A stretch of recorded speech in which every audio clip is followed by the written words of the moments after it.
Rusty was a stray dog, left to fend for himself on the streets. He had no family, no home, and no one to love him. But despite his struggles, Rusty was a friendly dog, and he often found himself wandering around the airport, hoping to find some scraps of food.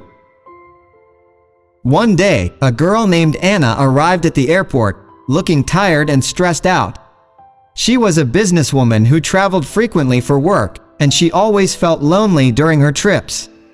As she walked out of the airport, she saw Rusty lying on the pavement, looking up at her with his big brown eyes. Anna stopped and looked at the dog for a moment, and something about him touched her heart. From that day on, every time Anna returned to the airport, she looked for Rusty. And every time, she found him waiting for her. Rusty seemed to sense when Anna was arriving, and he would be there, wagging his tail and looking up at her with his big brown eyes.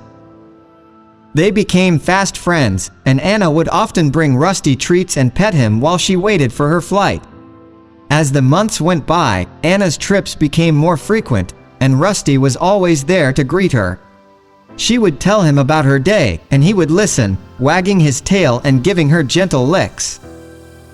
Anna looked forward to seeing Rusty every time she visited the airport, and she felt a sense of comfort knowing that he would be there to greet her.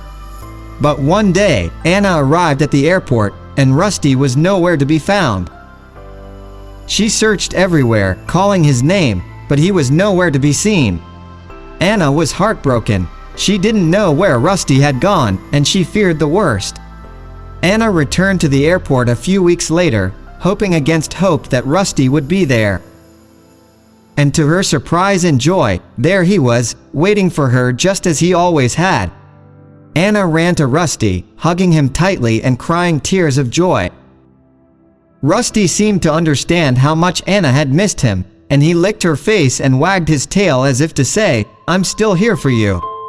Despite all the difficulties, the girl took Rusty to her home. She promised herself that she would give care and comfort to the dog.